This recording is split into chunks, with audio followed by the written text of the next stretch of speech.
The day they stripped him of his badge was the same day they tried to erase his name. He walked out of the hospital with nothing but a cardboard box, a termination letter, and the weight of humiliation pressing against his chest. A single father, a black surgeon, a man who had saved countless lives, now escorted out like a criminal. The board called it misconduct. The whispers in the hallway told a different story.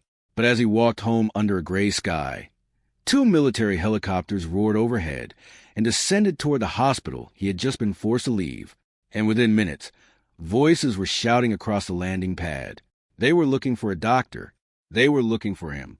If stories like this move you, make sure to like, share, comment, and subscribe to Black Voice Storie, where truth, resilience, and justice come to life. Dr. Elijah Carter had built his life on discipline, sacrifice, and quiet excellence. Raised in a working-class neighborhood where ambition was often mistaken for arrogance, Elijah learned early that talent alone would never be enough. His mother worked 2 jobs cleaning offices at night. His father drove city buses until his hands stiffened from years of gripping a steering wheel. Education was the only inheritance they could promise him. Elijah became the first in his family to attend college, the first to attend medical school, the first to wear a white coat with his name embroidered in bold navy thread. But even then, the whispers followed him. In lecture halls, he was asked if he was on scholarship for athletics. During residency, patients occasionally assumed he was part of the janitorial staff. At conferences, he was mistaken for tech support more than once. He responded the only way he knew how, with excellence. He graduated top of his class, completed one of the most competitive cardiothoracic residencies in the country, became known for his precision under pressure. Colleagues admitted, though rarely to his face, that his hands were steady in ways few surgeons were. Then came the title, attending surgeon. Then came the marriage. Then came fatherhood. And then quietly came loss. His wife passed away from an undiagnosed autoimmune disorder when their son, Micah, was just 4 years old. Grief nearly swallowed him whole, but he did what he had always done. He worked. He healed others.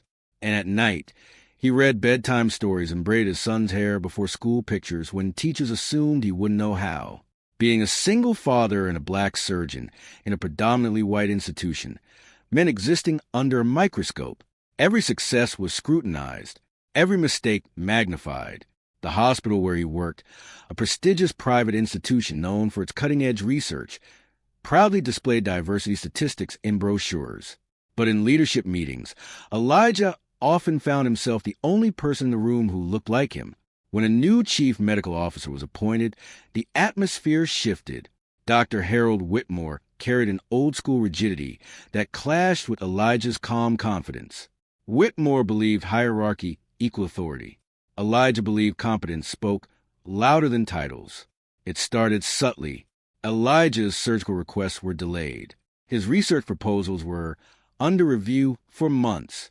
Cases he would normally leave were reassigned without explanation. Then came the incident. A high-profile donor was admitted with severe cardiac complications. Elijah assessed the patient and recommended immediate surgical intervention. Whitmore overruled him, opting for a conservative approach. Within 48 hours, the donor's condition worsened drastically. Emergency surgery was required. Elijah performed it flawlessly. The patient survived. But the narrative was rewritten. Rumors circulated that Elijah had been too aggressive from the start, that his judgment had been questionable, that his recommendations had caused unnecessary panic. Internal review began. Colleagues who once praised his skill avoided eye contact. Emails went unanswered. Meetings were rescheduled without him. He knew the pattern. He had seen it happen to others before. Still, he believed his record would protect him. He was wrong. The termination came swiftly. Allegations of procedural insubordination, claims of destabilizing team morale, technical language crafted to sound legitimate. No suspension, no mediation, termination, effective immediately. Security escorted him out as nurses watched from behind glass doors. Some faces showed sympathy, others relief. He did not argue. He did not beg. He simply picked up his box and walked into the afternoon light. His son was waiting at home, and he had no idea how he was going to explain this. The walk home was longer than usual. Each step echoed with memories of everything he had endured to stand in that hospital operating room. The years of overnight shifts, the countless times he missed school recitals, the silent endurance of microaggressions disguised as professionalism. He wondered whether fighting back would matter. Hospitals protected reputations fiercely. Lawsuits took years. Legal fees drained savings. And as a single father, stability mattered more than pride. By the time he reached his neighborhood, exhaustion had replaced anger. He rehearsed how he would tell Micah that things might change, that they might have to move, that sacrifices would come again. But before he reached the street, the sound split the sky. Rotors, low, loud, urgent. 2 black military helicopters descended toward the hospital district. People poured out of shops and apartment buildings to look upward. Elijah stopped walking. His former hospital sat just a few blocks away. The landing pad rarely saw use except for extreme emergencies. This felt different. The helicopters landed almost simultaneously, dust spiraling violently around them. Within minutes, military personnel and suited officials rushed inside the hospital. Elijah's phone buzzed. It was a former resident. The message was frantic. A foreign diplomat visiting the city had collapsed during a private function. Severe aortic rupture. Critical condition. Transported to the nearest facility, Elijah's hospital. The problem was immediate. The only surgeon in the region who specialized in that exact rare procedure had just been fired. Him. Inside the hospital, chaos erupted.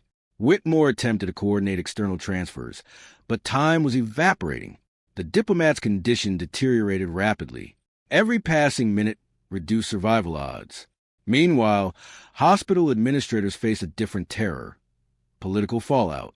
If the diplomat died due to lack of qualified surgical intervention, international consequences would follow, and the specialist they needed was walking away from the building with a cardboard box.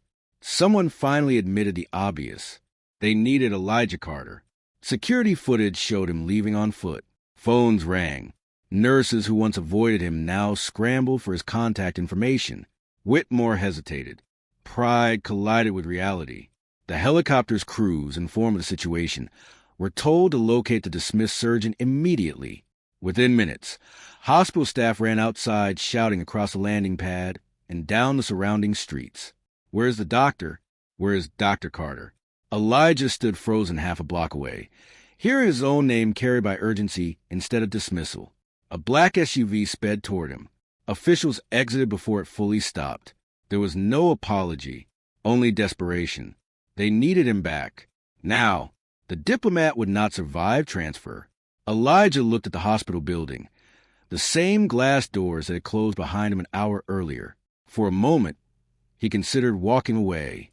The humiliation was fresh, the injustice undeniable. But medicine had never been about ego.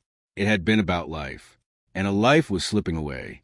He placed the cardboard box on the sidewalk and walked back toward the helicopters. The operating room felt different this time, not because of the equipment, not because of the stakes, but because of the silence. Every person in that room knew he should not have been there. He had no badge, no active credentials in the system. His name had been erased from the day's surgical roster. Yet he was the only one capable of performing the procedure with speed and precision. As the diplomat's vitals plummeted, Elijah moved with mechanical focus. Years of training narrowed into instinct. The rupture was worse than expected. Blood loss significant. Tissue fragile. Failure was not an option. Outside the operating room, Whitmore watched through observation glass, anxiety tightening his expression. Board members arrived. Government officials paced hallways.